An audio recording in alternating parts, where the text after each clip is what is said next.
Hello, everybody. Welcome to the Portland, Maine Board of Education Finance, Personnel, and Operations Committee meeting. I'm calling the meeting to order on this Monday, November 24th at 6:01 p.m. Very pleased to have a great group of people joining us today. I am Sarah Bryden. I'm the chair of the committee. We have with us Board Member Opperman and Board Member Sautel, who are members of the committee.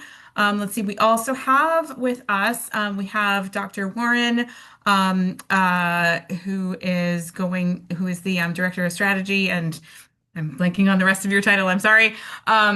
We have Heather Peters and Lisa Beck from Finance. We have Jennifer Slaybank from HR. We have Tamara Sweeney from Facilities, and we have Ben LaSavoy from Transportation. What a great group of people. I am going to do a quick check to see if we have anybody who might want to give public comment.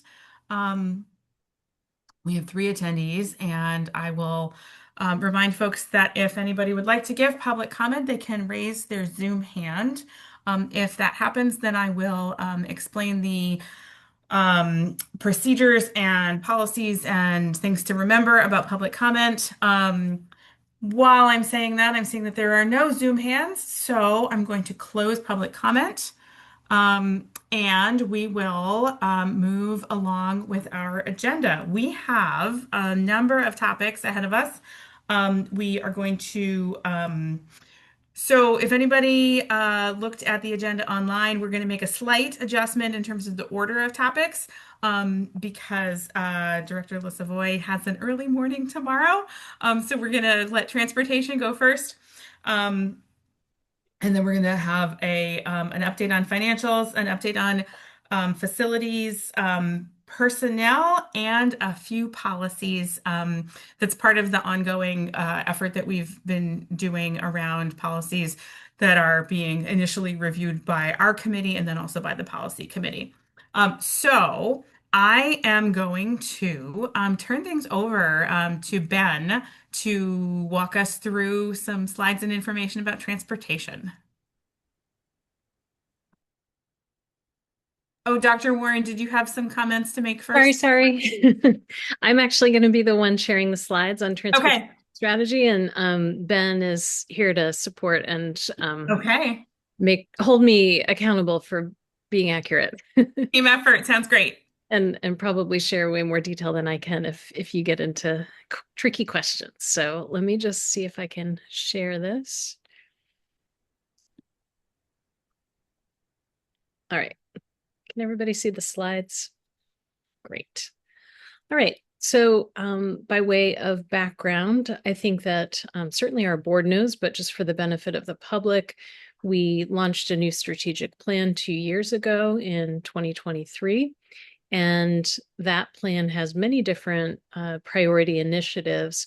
But one of the ones that came along this year as a priority for year two is Strategic Initiative 5.4, which is focused on transportation and building a multi-year transportation plan. So we're giving an update on that tonight. I will say that this is a relatively high-level overview. We're not getting into the weeds of the modeling that's been going on. There has been a lot of that, but trust me, I don't think you want to be in those weeds right now. They're pretty sticky. But we're going to walk you through just what we've been working on and what we're thinking about, and then have a few questions that we'd love to get input on from the committee at this point in our process. So that's where we're headed. So this initiative is in design year, which means that it could potentially launch next year, depending on what we come up with. But that is part of the plan itself, is figuring out not only what to launch and what that plan looks like, but what the right timing and cadence would be for anything that we choose to do. The statement that's in our actual strategic plan is that the initiative is to design and implement a multi-year transportation plan to support equitable student access. Ben launched a work group over the summer with several folks at both the district and school levels to help just start sketching out what it is that we're dealing with in transportation. What are the key priorities and things that we want to work on as part of this plan? And then Ben and Assistant Director Katie Lamb have been really digging deep into the analysis and modeling work to try to figure out what makes the most sense moving forward. And then, as you'll hear more about in a couple minutes, a key part of this exercise has been to look at potentially expanding our partnership with Metro. And so we've had a number of meetings with them as well. Oops. So there are so many different aspects of transportation that we could be looking at here, and have actually. We started fairly broad, but have tried to reduce zero in and focus on some particular priorities. And I will say that these are the sort of lead priorities, but there are some secondary ones behind it. And so reducing walking distances. One of the things that we hear pretty consistently is, and I think all of us on the team believe, and I've heard board members say, is that having middle schoolers walk 2 miles to school is just too much, especially in a Maine winter, potentially going up a hill, let's say between Park Ave and Congress Street. It's a lot. So that has been one of the things we've been trying to figure out is how could we potentially reduce that? And then some folks have also mentioned the elementary distances as a problem. That is currently at 1 mile. It's 0.5 for kindergarten, but for most elementary students, it's a mile, which, for a little one can be a lot. We have also been trying to figure out bell times because when schools start and their schedules are directly related to how we run the whole transportation system. They go hand in hand. So our understanding, although none of us were here at the time, is that when there was a shift made to go to the current 3-tiered bell structure, or start times for schools, that there was an intention to move back to a different schedule that was closer together and more consolidated. So one of the things we've been looking at is that how do we potentially move and consolidate our bell times? And you'll see here that one of the secondary objectives of doing that would be to increase our on-time arrivals and our effectiveness. Right now, we've got 3 bell times, and the buses really only have about 40 minutes between runs, which is really tight. So when something goes wrong, the odds of them being late for the next run or the third run are pretty high.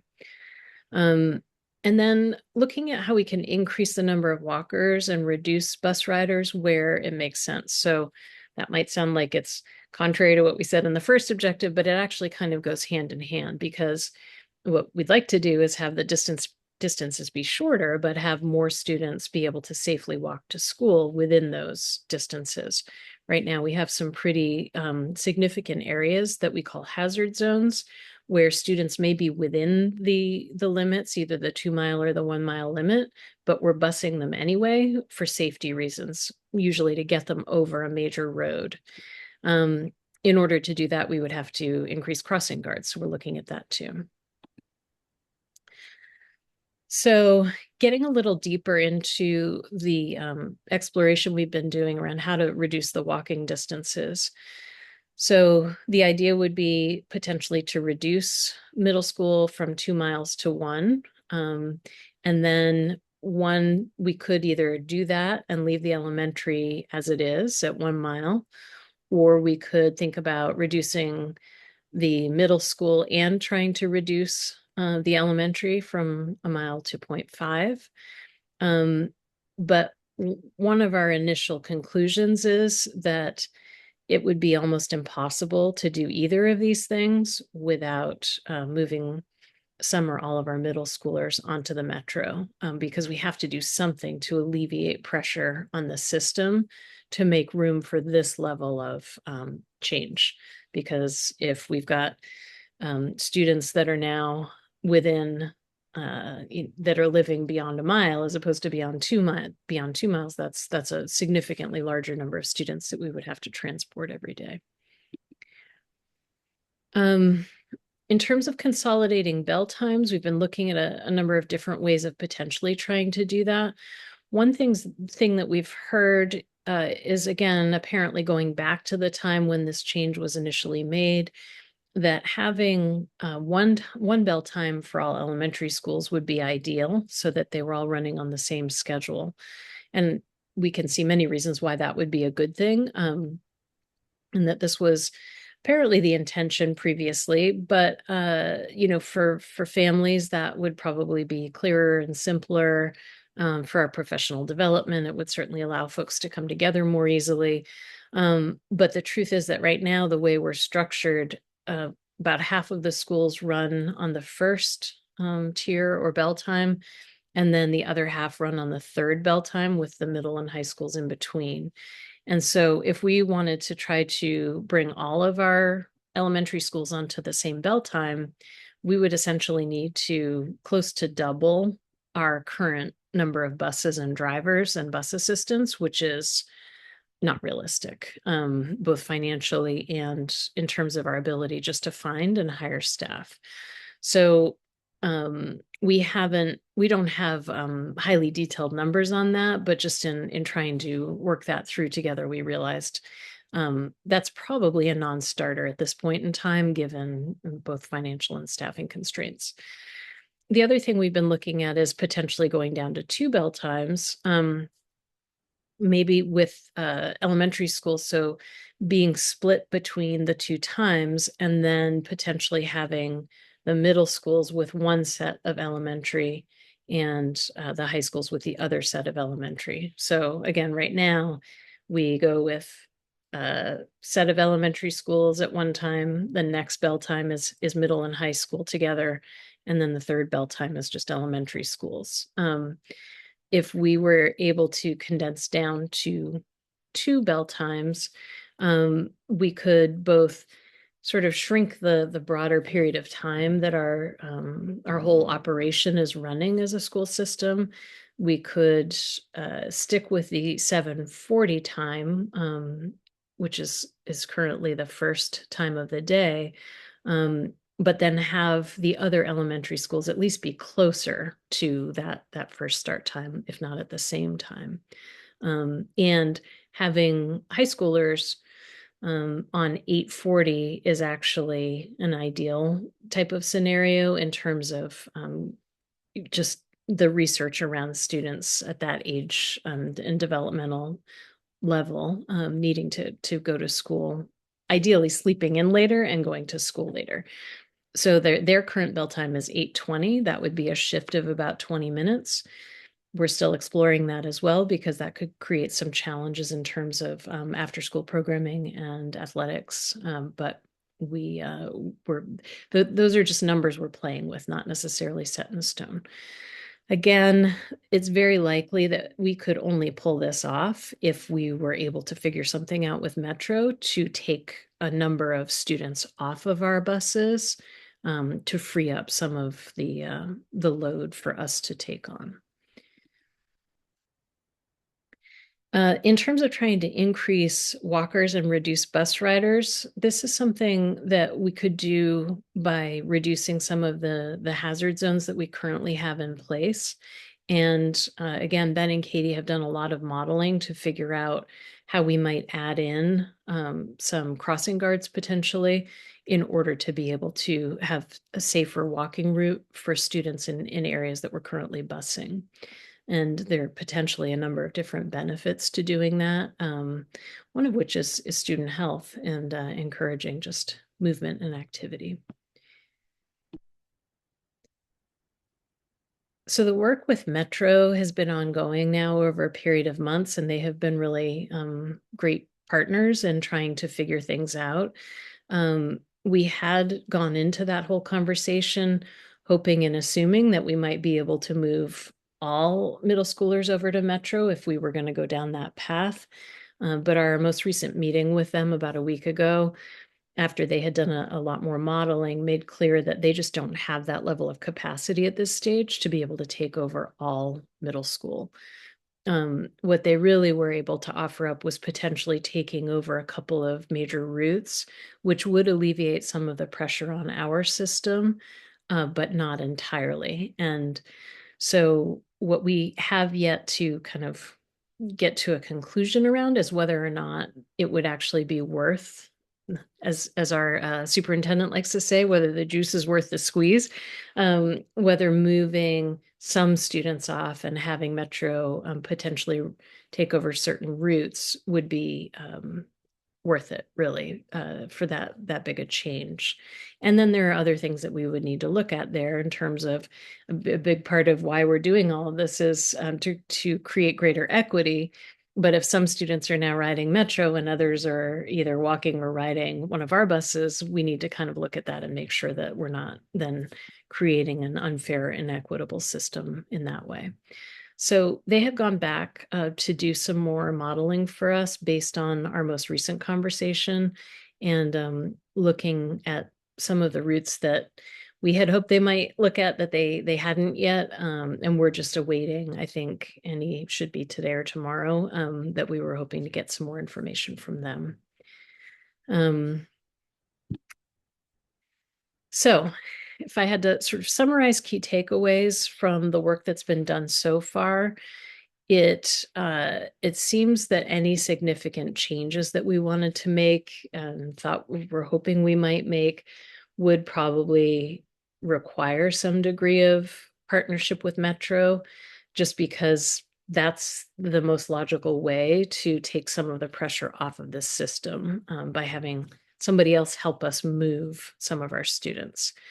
And at this stage, as I just said, it's clear they don't have as much capacity at this point as we had hoped they would. They may have it in the future, but we need to ultimately get to some sense of clearer sense of whether it would make any sense to try to do a more limited partnership like that, or if it's just not worth it. It's also possible that maybe we shouldn't be moving as fast as maybe we thought we would. It could be that we continue to dig deeper into this as Metro is building their own capacity, we're building ours. Maybe we look to make some other types of changes to our operations, but delay any significant changes in the model and the structure until another year out. It might make sense to do a delay there.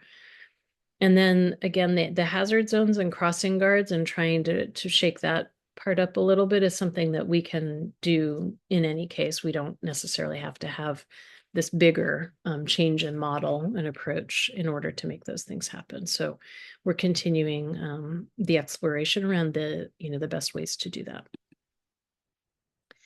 And the team has been, and huge kudos to Ben and Katie and Austin, who are the management team there, but also to all of our drivers, our bus drivers, van drivers, assistants. There's just been a huge amount of great work going on over the last couple of years to tighten up and to enhance the way that we're doing the work. And it's still very much a work in progress, but it really has made a lot of progress, particularly in the last year. So the introduction of tablets on all of our vehicles, the introduction of the MyRide app, which allows families to download the app and track what's going on with their students' bus or van, and just generally working to improve our operational efficiency and customer service. There are a lot more van drivers and vans now, which has given the team flexibility in order to especially move the increased number of students that we have on specialized transportation and particularly to out of district special ed programming. Ben has been dogged about putting standard operating procedures in place for safety and operations and then training the staff on them. And in general, broadened out and deepened the professional development being offered to the team.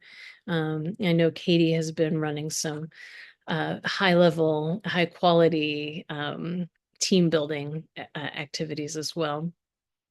And then Ben, again, has been making a concerted effort to build a pipeline of new drivers and assistants. We've had a partnership with Portland Adult Education, and there's now a partnership with Rosa and the human resources team looking at apprenticeship programming and expanding in that way.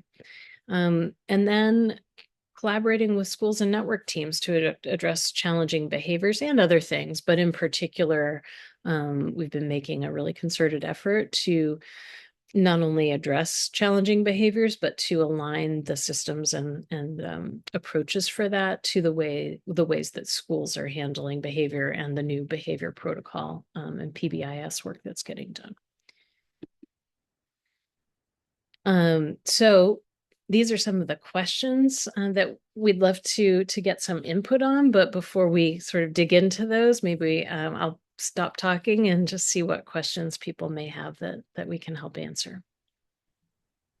Thank you so much. That was very interesting. I know you said it was high level, but the thoroughness was much appreciated. Board Member Opperman, go ahead. I'll let you kick us off. All right, thank you. I have two different areas of questions. One has to do with the metro, because I am for metro use, however we can do it reasonably. What is the expense per student in giving them metro passes, roughly? Yeah, Ben, I don't know if you know off the top of your head what our high school rate is. I would have to go back and look at the contract again. Well, so what he was, so at the meeting for with Metro, um, uh, the service that they would provide to middle schoolers, it's called something different. It's not just like a straight Metro line. So there's a different amount, and that's one of the things that they're currently working on is trying to get us some kind of figures that we can go off of for our budget. Again, it will be high level. Because So first we'd have to be able to establish all the other items, but yeah, we just don't have that. We don't have that just yet. I think they call it something like a tripper, Ben? Is that what it Yeah, is? Tripper. Yep. Yep, you And got it.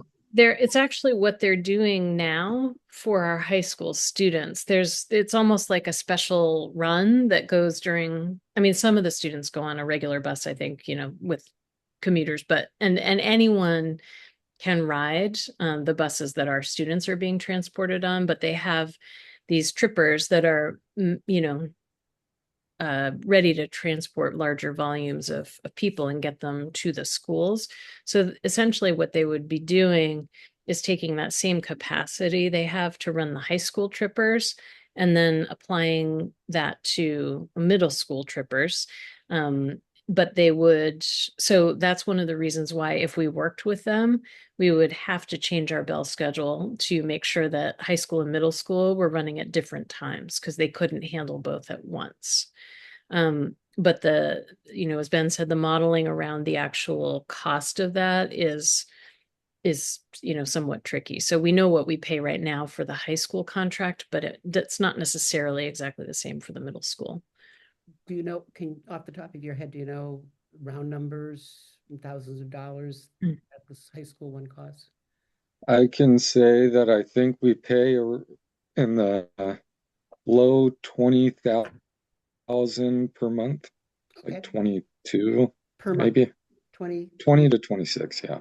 20 per month. Okay, good. Yeah, I was wondering about the capacity piece because I mean, USM's bus goes right by. I'm looking at I keep thinking the routes around my neighborhood of where it would go with Brighton Avenue and and Congress Street and USM and all that. My other question has to do with, the other questions have to do with the particular regular bus. Right now, what is the time? What is the time of a first stop on a bus trip for elementary? What? The first pickup time. Yes, thank you. So I don't know off the top of my head the exact pickup time for the first student, but it's somewhere between like 6:45 and 7 o'clock. Okay. And that would, if we change things around, that might change and all. field trip transportation, I was talking to one school leader and they were saying they wanted to do more field trips and more activities, but that because of all the levels and layers of transportation you have to do just to get kids to and from school, that it's tough. And I wondered if how many trips are requested compared to how many are possible for field trips. I don't know that you can. Uh, Go ahead. can I ask a question? That's it's a little baffling for me. I guess it's more of a statement, but Mhm. we can service just about any field trips that people request between the hours of 9:30 and 1:30. I'm guessing what you might be This was talking someone about asking me a longer time. Yes, is that people want to go during runs, yes. right? But just because they're on a first tier school and they want to go right like at 8 o'clock because they start at 7:40, well, we still got to get everybody to school for the second and third tiers, right? So, but when they go between 9:30 and 1:30, I'd say we have about 13 drivers available, I think. Okay. 12, Awesome. 12 or 13 because we restructured this year so that we actually have, I think, 3 more field trip drivers. So it's Great.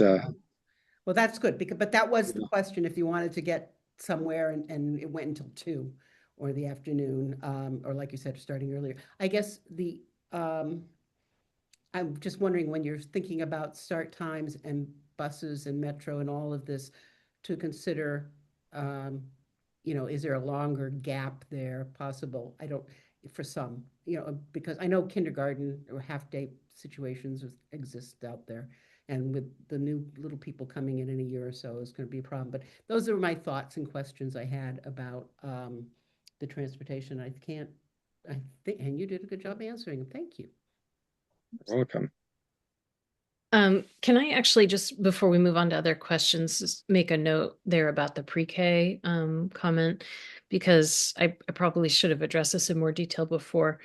Um, we're dealing with a lot of chicken and egg types of situations as we work our way through the strategic planning process.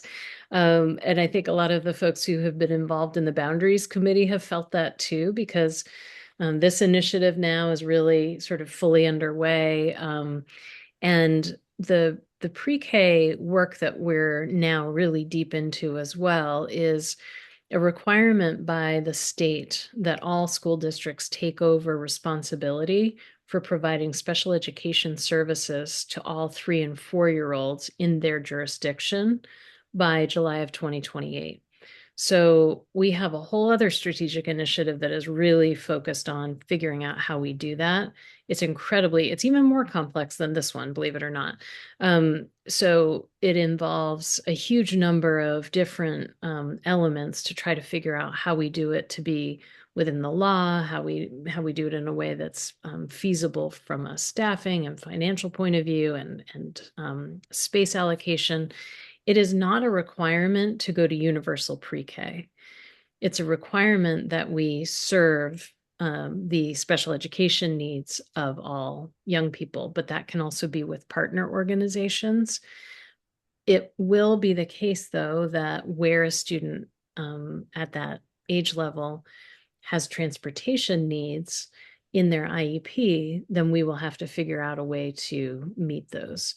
And we very likely will end up proposing at least some expansion of our pre-K in order to help meet the special ed needs of students. So while it's not likely we would go to universal right now because we don't have that capacity, it is likely there will be some expansion.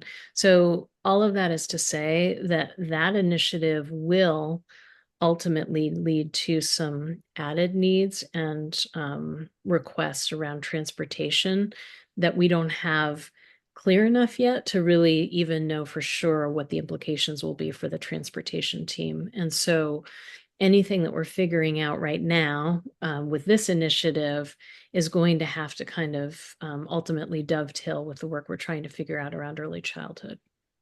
Yeah, thanks, Dr. Wern. It sounds like there's a lot of moving parts that are going to come together in some form, and it's impossible. So this is a preliminary conversation, and that's a preliminary conversation, and eventually they will become much more clear.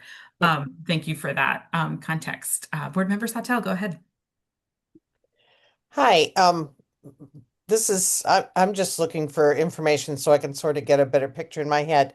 If kindergartners, so the walking distance is half a mile, if they have siblings who are older, are they also able to ride the bus? No, and No, that's go ahead, Ben. no, they're not. So, uh, as soon, like, for example, sometimes we're able to offer exceptions only based on, but it's based on capacity, right? So if there's, if the bus is full and there's, a sibling that's in kindergarten and one that's in second grade, but the bus is at max capacity, it's at, we'll say 70, then we can't put anybody else on the bus. So we got to make sure that we're focusing on who we're bringing in that requires transportation based on our policies and procedures, right? But we do grant exceptions for folks sometimes when they have siblings. I can think of a half dozen off the top of my head just that I've approved. But it's really just based on capacity when it comes to that. And that is, just to be clear, is a complaint that we've had at times and a frustration for some families that they have a little one and they would really like for both of their young, or maybe in some cases more than two, to ride on the same bus, but that's not the way the system is structured right now. And it's hard once we get into exceptions because then where do you draw the line? Um, Oh, so I'm assuming that, given that, we have to go with the number of students who are eligible to ride the bus rather than the ones who actually ride the bus, right? Like, say Yes. we have, Yes. yeah, okay. when So Um, we're planning. everybody gets routed every year. So for example, we recently had a family who wanted to be able to get on a bus because they lived like 3/4 of a mile from school, we'll say something like that. And um, we couldn't grant the exception because the bus was full. So basically, when that happens, since we route everybody, not everybody rides. So really, some families let us know when their kids aren't riding, but a lot of people just like to, I imagine save a spot just in case, plans change or gets cold out or things like that, right? So if they're eligible, yeah, they're all routed. And if the capacity is reached, then we just don't have the ability to offer any exceptions. yeah, that's what I figured the answer was. Okay, and that answers my second question. Did you say 22,000 $22,000 a month for high school? Yes. Okay. So keeping in mind that's all high schoolers, they get a Metro Pass that they get to use anytime. So they use it to and from school, but they can also use it at other times of the day and on the weekends. And the Metro has an incentive to work with us on that because they're trying to get folks used to riding and build that sort of muscle in the community and among our students, that when they're older, they continue to ride public transportation. Yes, thank you. But And it is a reduced rate. So I know it may sound like a lot of money, but it's actually for the volume of students they're transporting. And it's a reduced rate from the normal rate. and my last question is it may not even be pertinent, but again, I'm trying to wrap my head around this. And back in the 80s, early 80s, when my college roommates were student teaching in Portland, there were no school buses. There were only school buses basically for students with physical challenges, generally speaking. And there were more students in Portland schools at that time. Was that just inequitable? So, or was it just a different time that more people were accustomed to walking? Did we have more schools? Is there any sort of historical framework? I don't know all the details on that, but certainly, and then or what year even you're thinking of, but there were more schools at one point, right? There are schools that have closed along the way. So I don't know if maybe that accounted for some of that or what. I don't know that history myself. It was a really big deal when Portland started busing kids to school back in the early 80s and I'd be curious about how that worked, but man, it would be hard pressed to find somebody even older than I am that would have that understanding. No, that's a great point. Well, maybe we can find some people who know more about that. Yeah. Yeah. Okay. Thanks. Thanks, Board Member Sawtelle. Julie, I saw your hand. I have a quick follow-up question about something that Board Member Sawtelle was asking and got an answer. Dr. Warren, you were talking about how the high school students, the $22,000 a month is for all high schools, and the high school students have a bus pass that they can use, any time of day. Is that earlier you had said that the middle school contract would be a little bit different. Is that a difference or would that be the same? You mean would they have access to their pass at other times? Yep. Yes, that was the understanding, and that could potentially be something of an incentive, right? Mhm. If we ended up working with them to do a couple of routes, but not all, Mhm. and then there were other people who were either walking or taking yellow buses from the district. Mhm. Potential incentive to ride the metro could be, well, you get this pass at other times too. Yep. And I also was because you were describing the tripper concept, and I wanted to confirm that, for example, if a student going to middle school missed that one, would they be able to get on another one, or is it just the one route? They Like, have more bell times, right? There's more than one bell time. mhm. But the tripper is basically like it's almost like if you had a metro train. Um, Mm, it's a more direct route. It doesn't tend okay. to do a lot of loop-de-loops. So I think that's part of it, but it is also confined to a certain period of time intended to move students, within the period of the day. So yeah, if they missed the tripper, I think whether they could catch a regular metro bus run would depend on where they were, in the Hmm. city and what the closest runs were.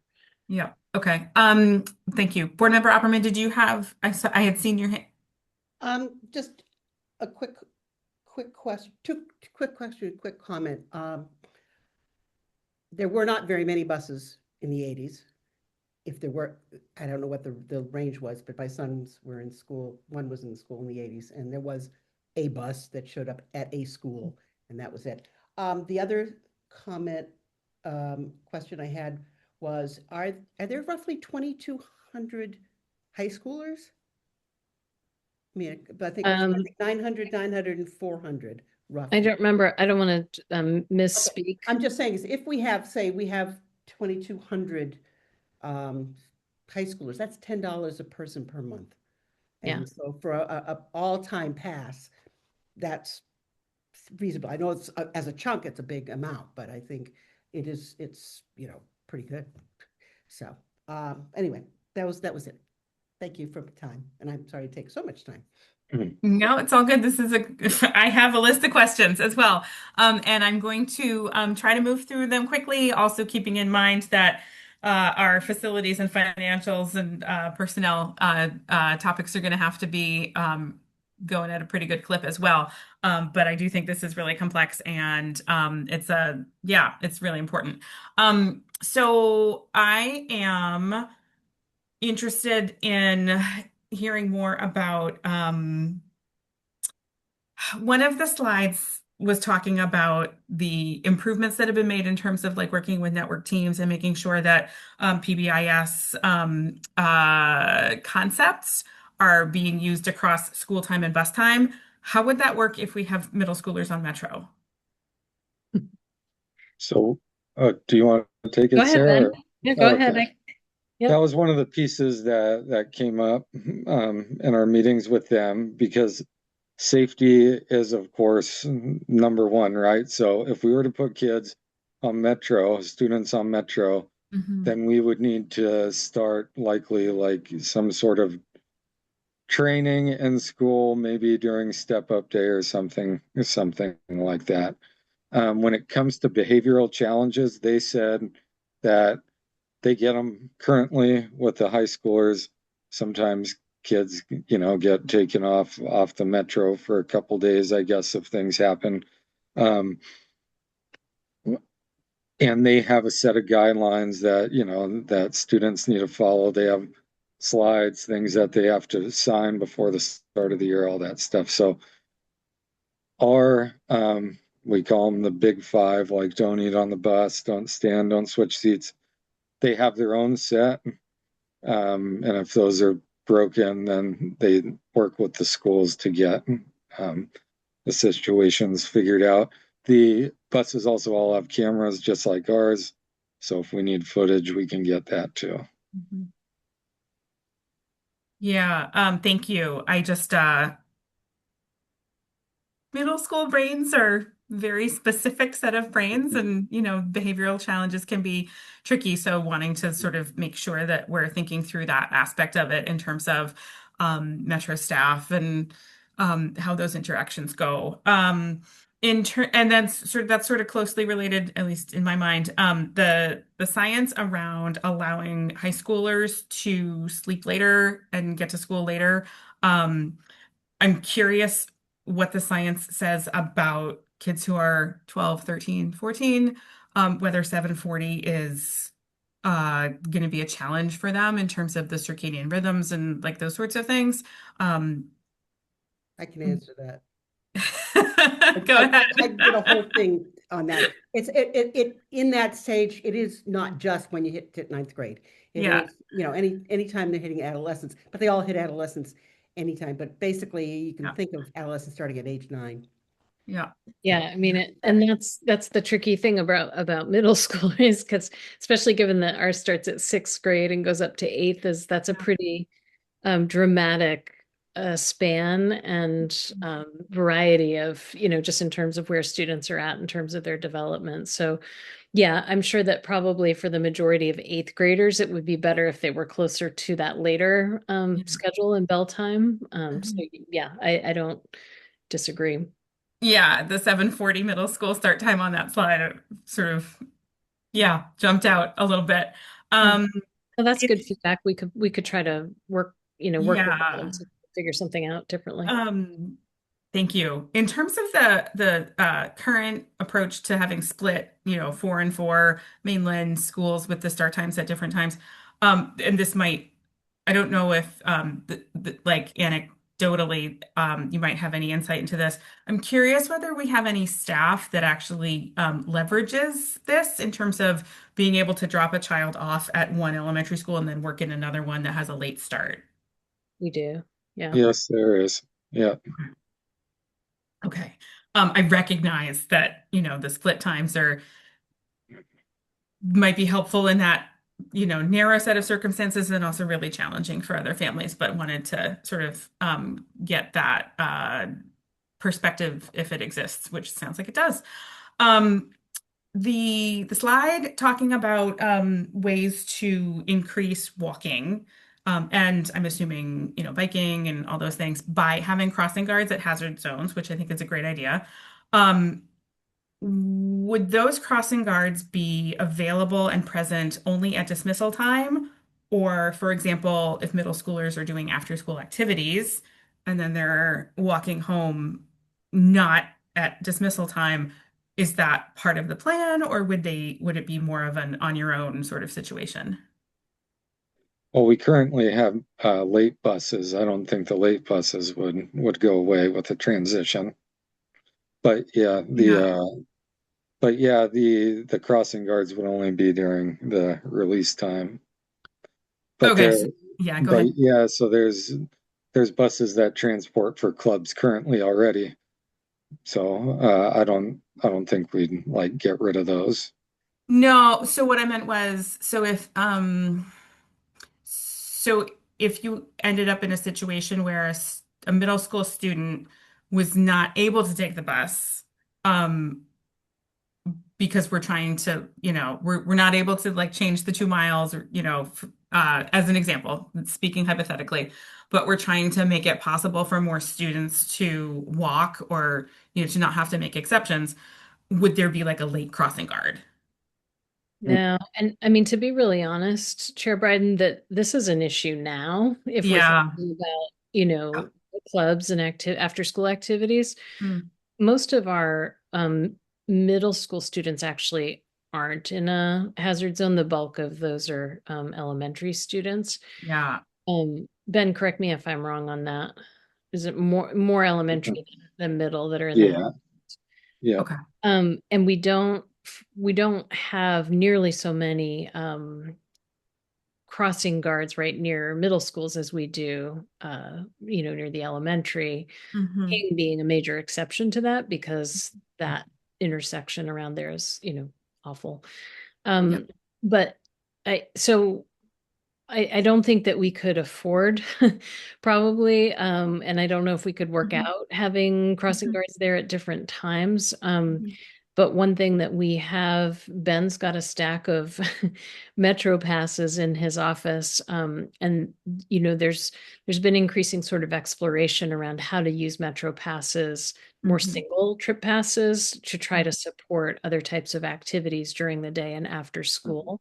So Hmm. aside from, this bigger idea of looking at moving whole, grade bands, just trying to use Metro to create a little bit more equity in terms of access Hmm. for programming is something that we're going to keep digging into, even no matter where we go with this whole bigger restructuring idea. Okay. Yeah. I have two more questions, and then we can move along.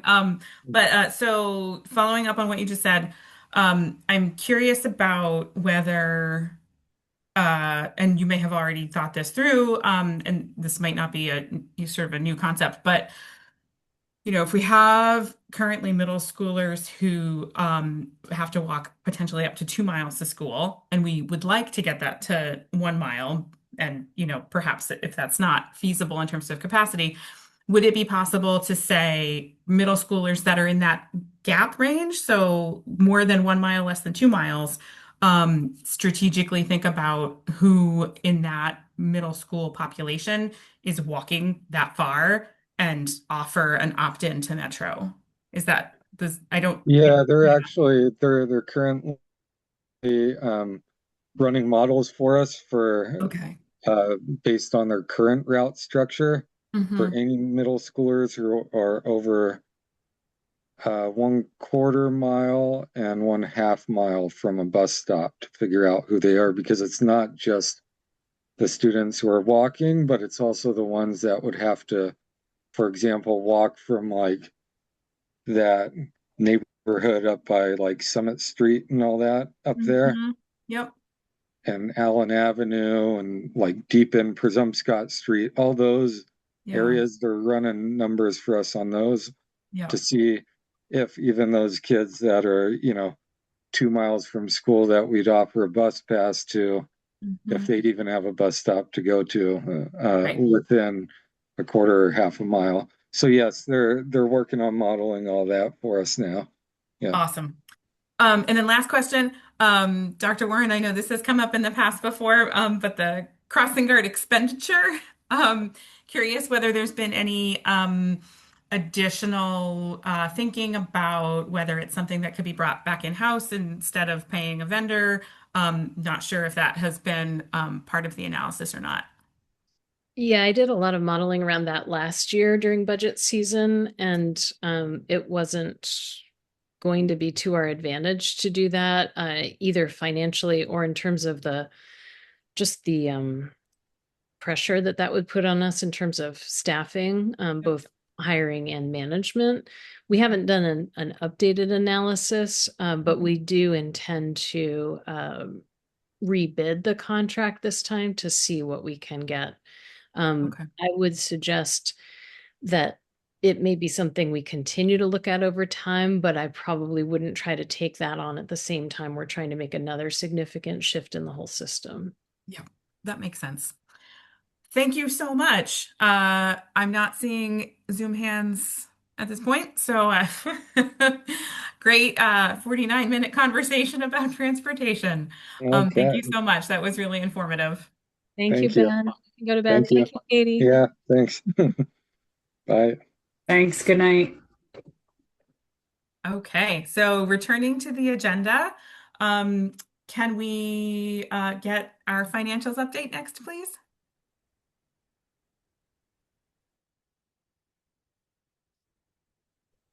Hello, everyone. Um, sorry. Sarah, do you have the slides? No, I can get them from Diligent though.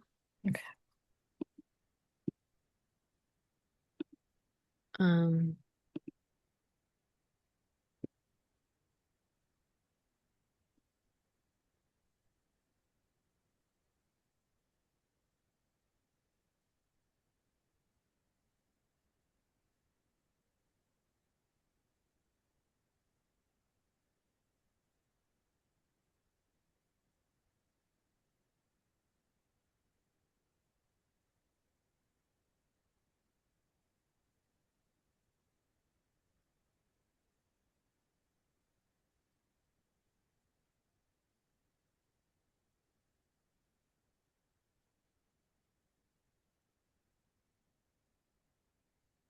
all right.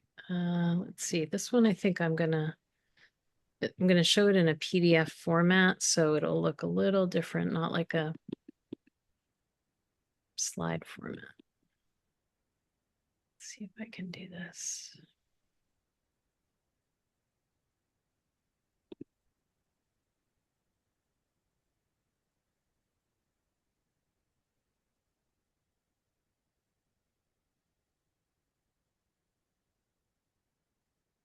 Okay, can you see that now? Great. Take it away, Lisa. Thank you. Sorry about that. No worries. All right. So we are officially a third of the way through the year. So right now the district has collected 32.4% of its general fund, adult ed, and food service revenues for the year. So really we're right on track to where we would expect to be at this point in the year. There's always some lag with adult ed and food service where those do come in later, but nothing that's concerning. They will continue to come in as we progress. Grant revenue to date, we are at 1.7 million, representing 17% of our total grant budgeted revenues. So if we go to the next slide.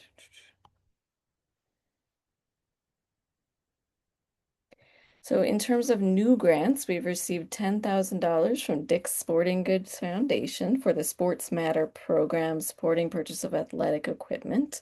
That's for Portland High. We've got 25,280 from the Preble Street Teen Center, which is funding 2 teachers for adult education for the Learn to Earn program. And then the Foundation for Portland Public Schools has awarded 134,553 across 126 separate grants to co-curricular equity and innovation projects across the various schools.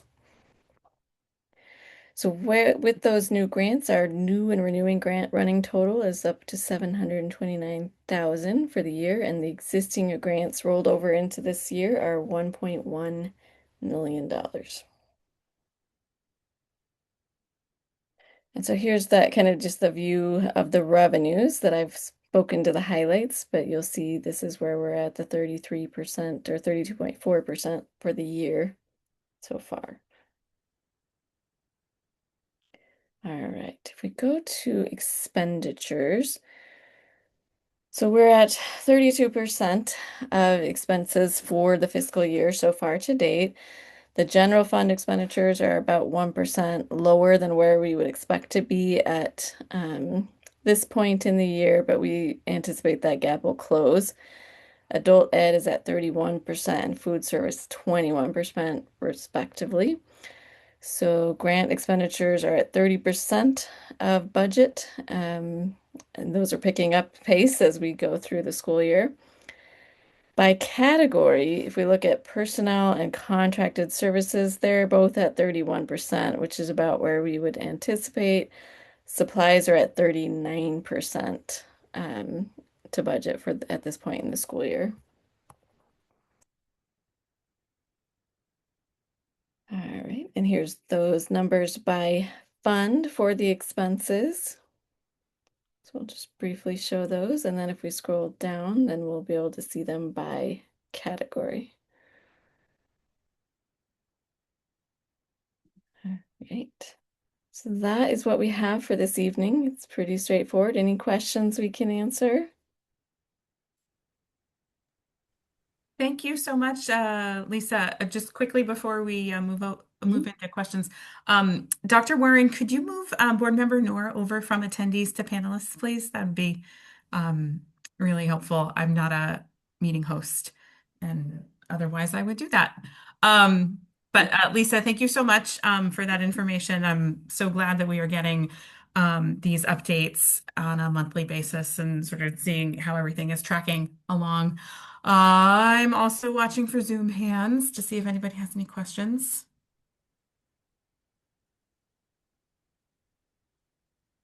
Board Member Opperman, go ahead. Right, just a quick question. I noticed the one slide mentioned that the grants coming in from Portland Foundation for Portland Public Schools goes through student activity groups and all. Is that managed in your office, or is that managed at each school? It's managed at each school. So each school has a bank account that they track associated to student activities. So the checks go from the foundation directly to the school, are put in those bank accounts and then managed from there. And I don't know who is keeping an eye on the people. I just, at a staff meeting, there was a comment about the fact that people did not know where the money was, how it, the answer could not be given as how much was left in a particular fund. I guess that was that. You understand that the clarity wasn't there at a school building. So I just didn't know if we don't have one now, maybe thinking about having an oversight committee, oversight person to have accounting monthly from them. They use the QuickBooks software today to manage those, and so they should be able to at any time see what the balance of those are. There have been some audit findings in last year's audit around these, and so we are looking into actually moving those out of QuickBooks and into our Munis system. So there's some technical exploration underway there to see if we can get greater visibility even at central to those accounts and make sure that they are following Fantastic guidelines. I appreciate that. I know there's a lot of different pieces of the finance system we're continuing to work on, and it's all coming together. Thank you. Yes. Seeing no other questions, I will again express my gratitude for that really helpful information. Thank you so much. And now we get to talk about facilities. So Director Sweeney, Tamara, I think that's you, correct? Yep. Super. I think Sarah is going to pull up the slides for me, and then I can talk to him.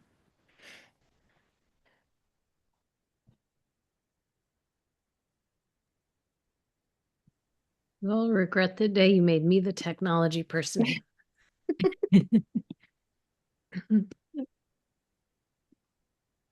Okay, can you see that now? Yep. So typically when I come present to you, I'm just speak to the Capitol, but I wanted to start off with a slide that talks about a little bit about our day-to-day operations, and so we can go on to slide 1 or the next slide there. So I just put a little snapshot together of what our maintenance team and external vendors handle on a day-to-day basis. As you can see, work orders created are like keeping up with work orders resolved, which we're hoping to, with the addition of the new skilled trades worker that we hired a few weeks ago, we'll be able to um, have that flipped where we're resolving more than are getting created daily.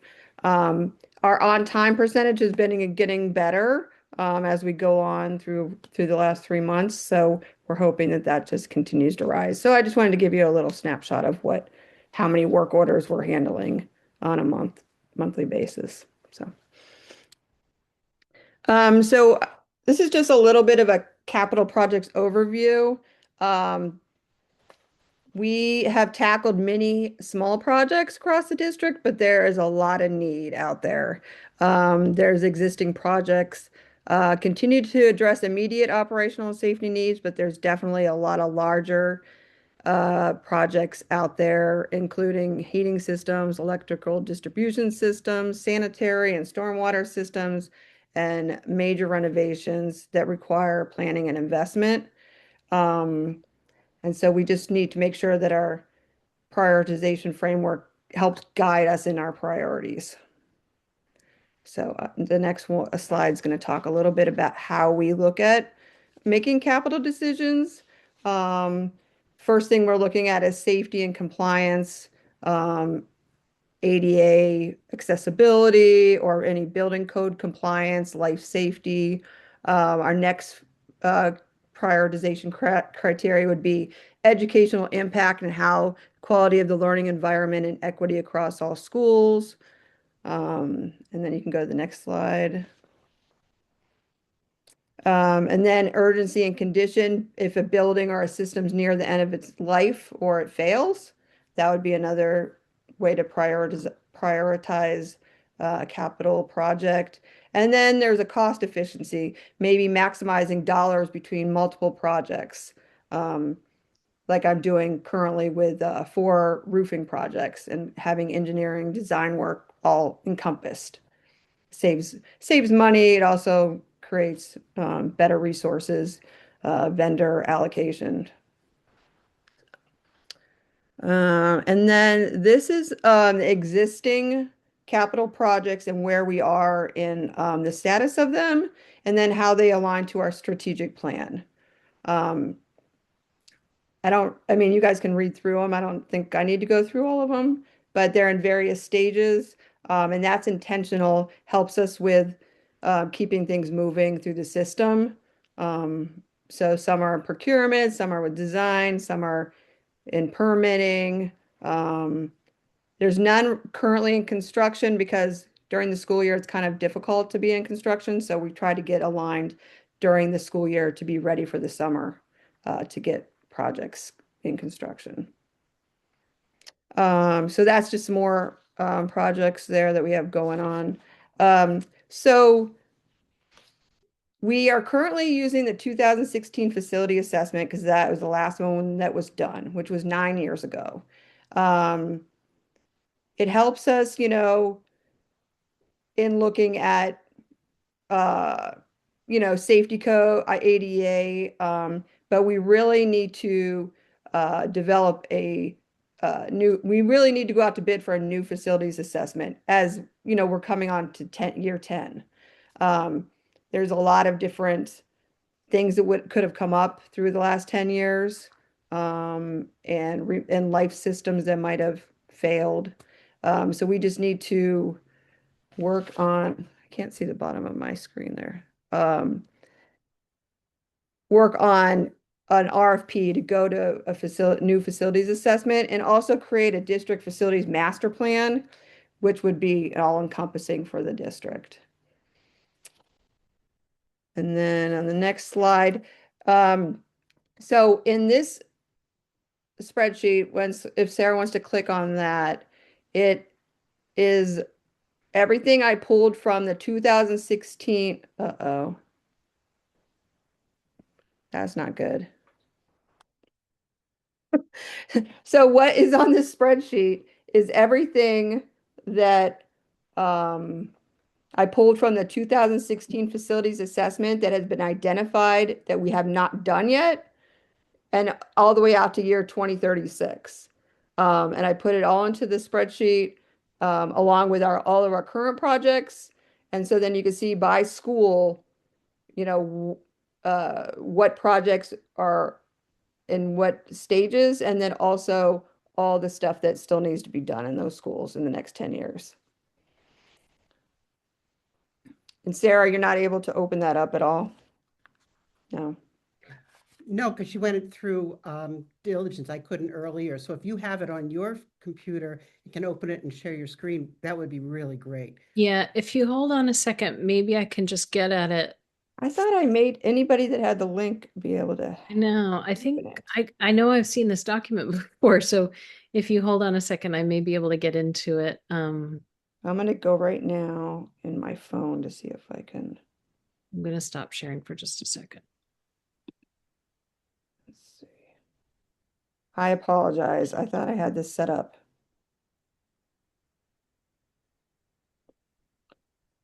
Sarah.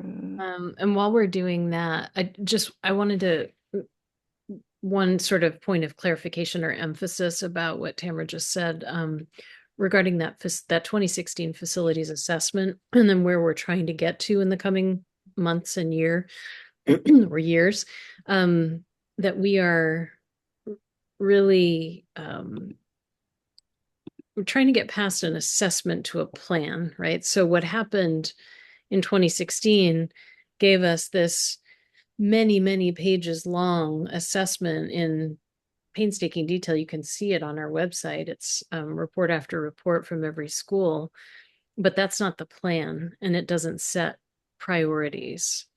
Here, I think I've got it up now. I think I just shared it with you, right? I don't know. I just went into Drive and tried to open it.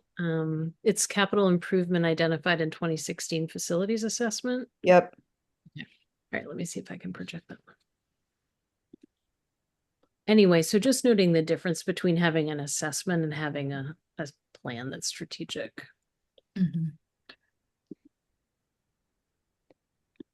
I also just changed the access, so any of you guys should be able to open it now. I just changed it, so Thank you. you can look at it. So it's very in depth and there's a lot of information in here. And if you go to the very bottom where I added everything up, if you look at the bottom of the spreadsheet where I added the amount that's identified in 2016 that we really should be doing in the next, 10 years, it's like $84 million or something like that. So it's very overwhelming. Yeah, there you go. Very overwhelming to think of how are we going to get to that point. What's important, there's lots of things important in all these identified projects, but where do we start? Where are we going? Where is the school district going in regards to like major construction? What, like that's when Sarah was talking about a master plan, Was there another slide? Um, Yeah, I think there was. did I miss a slide? Well, because there's a link and then there was another slide after that. Oh yeah, the last slide is just talks about timeline, when we get to capital, when our next, when we Okay. need to make decisions by. So this is just like a broad overview just to start the conversation. But yeah, I think January 12th is this is kind of the timeline that we came up with on where we need to be at, so we can get for the capital plan. So I don't know, this is just kind of an update.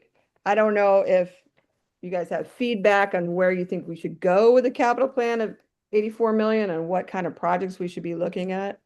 So that's kind of where.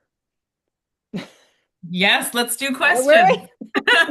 Board Member Opperman, go ahead. So, hi, how do we input all that? And you mentioned getting a new assessment. Is that going to take a while to get that done? Are we looking at next year? Well, we're gonna have to budget for it. It's gonna Mhm. cost a lot of, I don't know, we don't know exactly how much it's gonna cost. So, I started working on an RFP. Sarah and I are gonna team up to work on that. Lisa had said we could go to RFP and get a, cost before, having the budget dollars to like budget for it. Um, so I think that's the direction we're going in.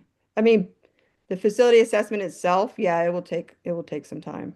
So what you would suggest is to go over that spreadsheet you just shared and say, I vote this, or just give input I in, mean, or I bring think a list to our committee, and our committee could then put a list together.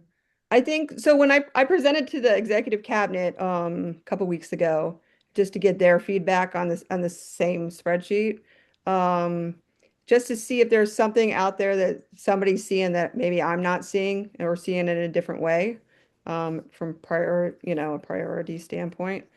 So yeah, any feedback you would have, take it to your committee, if you thought there was something that we should be focusing on. Well, Just a couple things, Dr. Opperman. One is that we just to re-emphasize that our focus for the capital improvement projects has been on safe, warm, and dry. Correct. Because I mean, even with just safe, warm, and dry, we can't possibly get to all of the projects. And so we're having to choose between things that we know are incredibly important. And it's really hard making those decisions.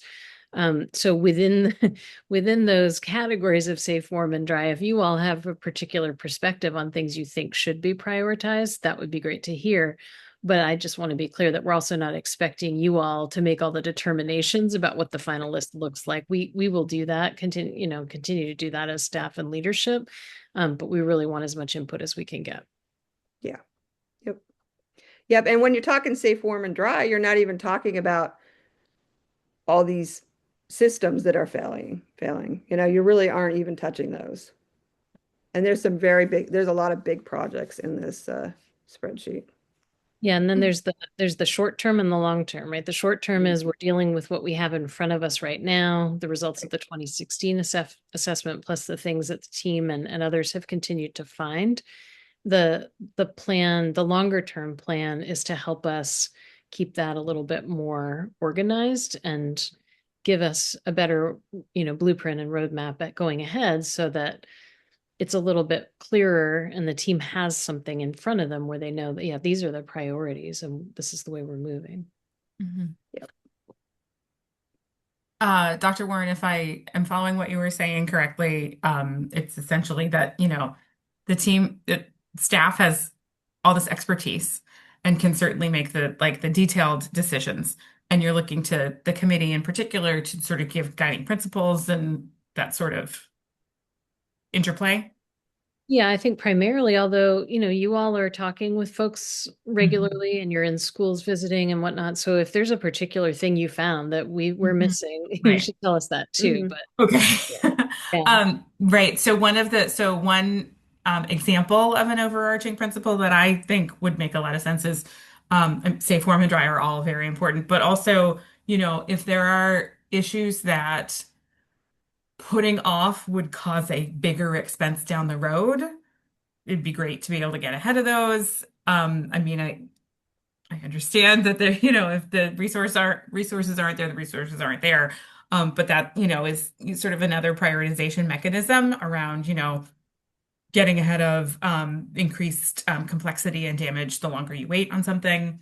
Um, and then sort of the other side of the same coin, investments that, might be a bigger investment up front in exchange for reduced costs down the road, renewables, things like that would be great to explore as well. I do have a follow-up question about the new assessment that you're recommending. Would that be a matter of, obviously like going through all the buildings and, listing out things that need to be done? Is it possible to structure the RFP to also ask for that effort to include some sort of not prioritization, but recommendations around like if you did X, Y, and Z, like strategies to get the biggest bang out of our collective buck.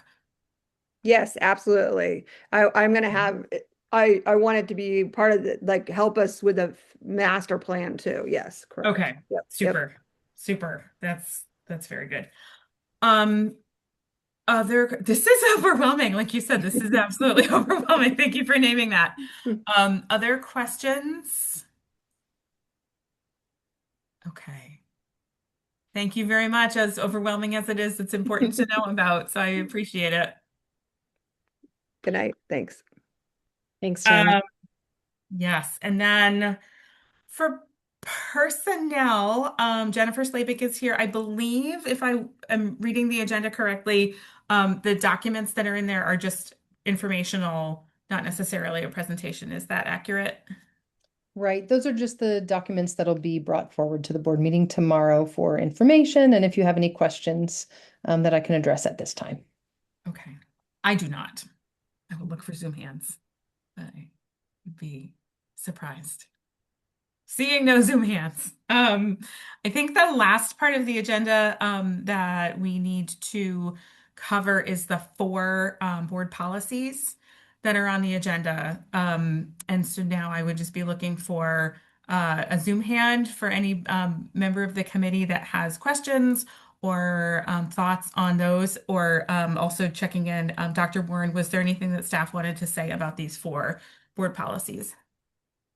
No, I wasn't, uh, we traded committees, and so I didn't realize that you all were doing these policies here, and I didn't get an answer back from Dr. Scallon in time, to know if Okay. there was any further background on what the purpose was or how you all were looking at these. I think in general, when we've talked about having your committee or other committees look at policy, it's to make sure that, if there's something that you think is particularly relevant to the body of work that you oversee, that you're getting your eyes on it and making any recommendations that you may have for changes to the policy committee. And then we would try to build it into the policy committee schedule and pick it up from there. But I'm not sure where you all kind of started with this process and how you picked the ones you did. Yeah, it's well in the last several-ish meetings, the policies that are on the agenda for a given meeting land in this meeting with some staff recommendations. And so I think that if there were staff recommendations, I think we can bring those up at a future committee meeting. Board Member Opperman, I see your hand up. Yeah, I had looked over the policies and they're pretty straightforward. Again, I did it very quickly. Didn't seem Yeah. to be anything in big, but on the one in the drug and alcohol testing with school bus drivers, I don't know what the R situation is on that, but considering Mhm. what's happened up in Rockland and all, that Yep. we, do some verifications of Mhm. status on that among all employees. It doesn't have to be just a bus driver, but Mhm. that was pretty upsetting. The other ones seem to be just like, can the superintendent do what he needs to do without coming to the board for every 2 minutes? And they seemed fair. So unless somebody else had other input, that was it. So I'm in the same boat. My quick review nothing jumped out at me as being urgently in need of revision. Obviously, board member Sawtelle and board member Noor, if you had anything that jumped out at you, happy to talk about that. Okay, great. So I think we are good with those. And again, if there was a staff recommendation that we're missing, we can always revisit that at another meeting. It is 7:20, and I know some of us have a meeting at 7:30 as well. So I will do a last call for questions, comments, concerns. And otherwise, I will be looking for a motion to adjourn. So moved. Thank you, Board Member Opperman. Is there a second? Thank you, Board Member Noor and Sawtelle. So I think the show of hands will likely be unanimous. Wonderful. We are adjourned at 7:20 p.m. Thank you, everybody, for joining, and have a good rest of your evening. Thank you.